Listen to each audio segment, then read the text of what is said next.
Guys अगर हम बात करते हैं इंटरनेट पैक के रिचार्ज की, जी हाँ, अगर हम इंडिया के अंदर इंटरनेट पैक का रिचार्ज करते हैं यानी कि डाटा का रिचार्ज करते हैं अपने फ़ोन के अंदर, वॉइस कॉलिंग का रिचार्ज नहीं, अगर वॉइस कॉलिंग की बात करते तो वो तो ऑलमोस्ट फ्री ही होता है हर रिचार्ज के अंदर।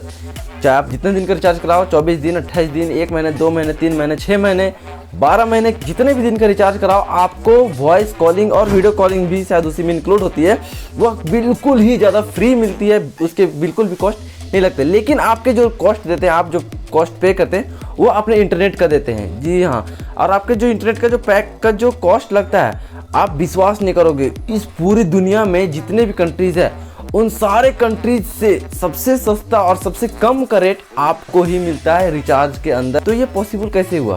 पहले तो इंटरनेट के जो पैक होते थे जो कि 2G 3G वो काफ़ी ज़्यादा महंगे होते थे। मुझे जहाँ तक याद है कि हम अपने इंटरनेट के पैक का रिचार्ज करीबन 250 या 350 रुपया 300 रुपये दे करके तब जाके करवाते थे 1 GB का रिचार्ज 1 महीने के लिए। तो इतने महंगे इंटरनेट पैक इतने सस्ते कैसे हो गए अचानक से? तो उसका आंसर है जियो। जी हाँ, जियो ने जब से एंट्री मारी उस समय से मार्केट का रंग रूप ही बदल गया है।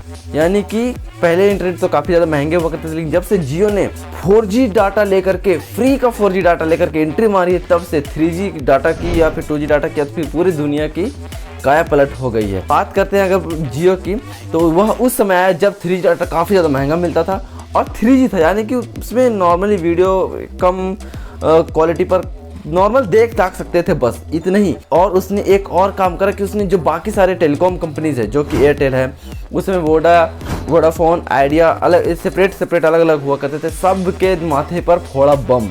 यानी कि उन्होंने जो अपने रेट फिक्स करे हुए थे, जो कि पैसे लेते थे रिचार्ज के लिए, वह काफ़ी ज़्यादा महंगे होते थे। लेकिन उस समय जियो ने फ्री में डाटा रिचार्ज देना स्टार्ट किया तो बाकी सारी कंपनीज के तो वॉट ही लग गए थे। यानी कि जितने सब्सक्राइबर्स जियो के होने स्टार्ट हो गए थे काफ़ी ज़्यादा स्पीड से, काफ़ी ज़्यादा तेज़ी से, उतने ही ज़्यादा तेज़ी से बाकी जो टेलीकॉम कंपनी थी उनके सब्सक्राइबर्स घटने स्टार्ट हो गए थे।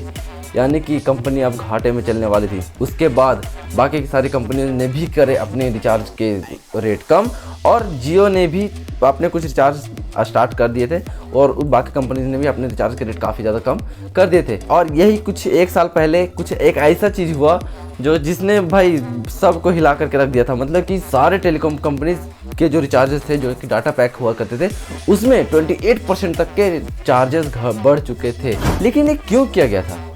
क्या आप जानते हैं कि आखिर यह क्यों किया गया था? यानी कि जो रिचार्जेस थे उसके रेट क्यों बढ़ाए गए थे?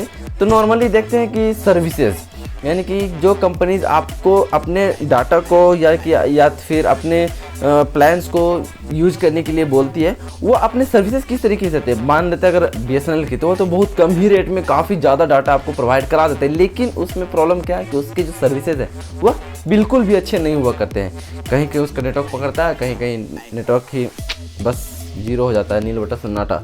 तो इस तरीके से जो प्राइवेट कंपनी से वैसा नहीं करती है, भले कुछ ज़्यादा चार्जेस ले लेते हैं, लेकिन वो अपने नेटवर्क को काफ़ी ज़्यादा परफेक्ट तरीके से ऑर्गेनाइज करती है। कहीं भी आपको किसी प्रकार का प्रॉब्लम देखने को नहीं मिलता है, लेकिन उसके लिए वो अच्छे खासे पैसे चार्ज करते हैं, यानी कि काफ़ी ज़्यादा अच्छा तरीके से चार्ज करते हैं। मतलब कि पिछला साल जो हुआ 28% तक उन्होंने अपने प्राइस इंक्रीज़ करे थे, और इस बार भी हुए करीबन फिर से वे सारी कंपनी अपने प्राइसेस लगभग 20 से 30% तक इंक्रीज़ करने वाले हैं।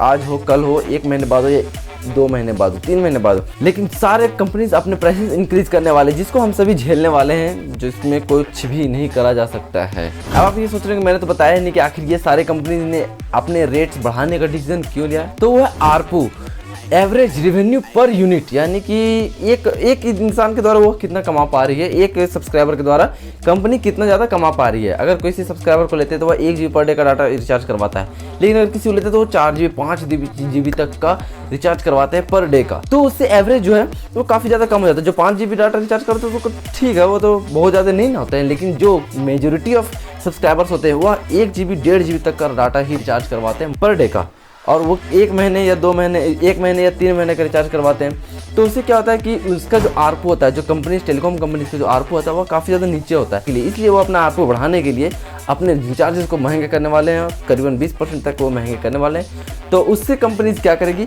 उससे करेगी अपने सर्विसेज में सुधार, अपने नेटवर्क में सुधार करेगी, और उससे बड़ी बात वो अपने 5G नेटवर्क में काफ़ी ज़्यादा सुधार करने वाली है।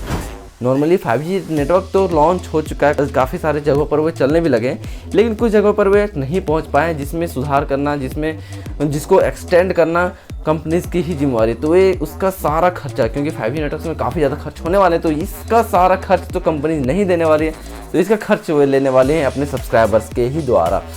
तो सब्सक्राइबर्स के द्वारा खर्च लेने के लिए तो डायरेक्ट कंपनी बोल नहीं सकते भाई मुझे इतने पैसे चाहिए, तो वे क्या करते हैं कि अपने सब्सक्राइबर्स का जो डाटा पैक का जो रिचार्ज है, यानी कि बस महंगाई करने, तो 20% तक वे महंगे हो सकते हैं अपने 5G नेटवर्क के एक्सटेंड के लिए, अपने सर्विसेज को ठीक करने के लिए एक्सटेंड हो सकते हैं। तो आपका क्या ओपिनियन है इस रिचार्जेस के महंगे होने के साथ? कमेंट बॉक्स के अंदर जरूर करिए। वीडियो अगर पसंद आए तो इस वीडियो को लाइक करें, अपने फ्रेंड्स के साथ शेयर करें और इस चैनल को सब्सक्राइब जरूर से जरूर कर दें। Thank you so much.